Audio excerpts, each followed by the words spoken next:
ہلاک کرے گا تمہیں بچائے گا. یہ وعدہ تو وہ کر چکا ہے. حبیب تیری امت پر اجتماعی عذاب نہیں بھیجوں گا، لیکن یہ وعدہ تو اس نے نہیں کیا ہے کہ انفرادی عذاب بھی نہیں بھیجوں گا. گناہ کی وجہ سے یہ قوم امت اجتماعی طور پہ ہلاک نہیں ہوگی، لیکن انفرادی عذاب اس قوم پر بھی آ سکتا ہے. اور آ گیا وہ عذاب جس کے لیے اللہ کے حبیب علیہ السلام نے غیب کی خبر دی تھی. میرے رسول علیہ الصلوۃ والتسلیم نے فرمایا جب میری امت علی الاعلان زنا کرے گی تو اللہ اس قوم کو زلزلے کے جھٹکے دے گا. 2015 میں کتنے زلزلے دیکھے، یہاں زلزلہ، یہاں زلزلہ، یہاں زلزلہ. جب زنا عام ہوگا زمین زلزلوں سے تھرا جائے گی. جس وقت سود عام ہوگا بارش کا نزول بند ہو جائے گا، باران رحمت روک دی جائے گی. میرے پیارے آقا صلی اللہ علیہ وسلم کے دیوانوں، مارکیٹ سے سب کچھ نہیں مل سکتا. ہمارا ایمان ہے جو دیتا ہے اللہ دیتا ہے. ہم مومن ہیں.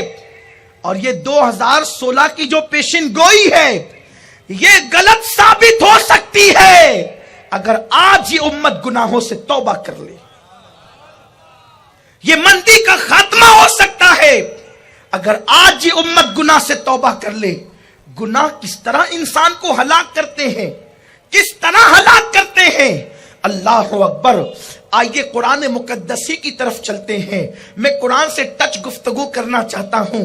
میرے آقا صلی اللہ علیہ وسلم کے دیوانوں، ایک شخص ہے جس کو اللہ نے ایسی روحانی طاقت دی ہے، اس طریقے سے اللہ نے اس پر انعام فرمایا ہے کہ اس شخص کا روحانی مقام اتنا بلند ہے.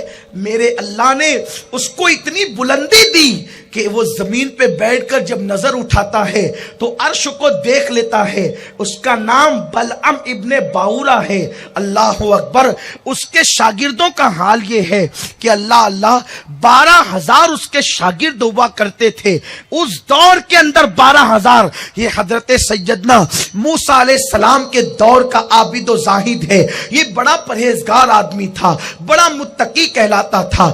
عبادت، ریاضت، اور اس کو اللہ نے اسم اعظم تک سکھا دیا تھا. میرے پیارے آقا علیہ السلام کے پیارے دیوانوں، ذرا سوچو تو صحیح، جب وہ عرش تک دیکھ لیتا ہوگا تو اس پر انعامات کی بارش کتنی ہوگی. اس کے 12,000 شاگرد تھے، لوگ اس کی غلامی کیا کرتے تھے. اللہ نے حضرت سیدنا موسیٰ علیہ السلام کو حکم فرمایا موسیٰ جاؤ اور قوم جبارین پر حملہ کرو اور ان کو ان کے گناہ کی سزا چکھا دو. جب قوم جبارین پر جناب موسیٰ علیہ السلام اپنی قوم کے اللہ اکبر ہزاروں نوجوانوں کو لے کر کے نکلے اور آپ آ کر کے ایک جگہ پر ٹھہر گئے تو جبارین قوم کے سردار بلعم کے پاس آ کر کے کہتے ہیں ایک کام کرو، آپ جناب موسیٰ اور ان کی قوم کے لیے بد دعا کر دو معاذ اللہ، تاکہ وہ ہلاک اور برباد ہو جائیں. اس نے کہا اللہ اکبر. وہ کانپ گیا، لرز گیا. میں ایک نبی کے لیے اور مومنین کے لیے بد دعا کروں گا،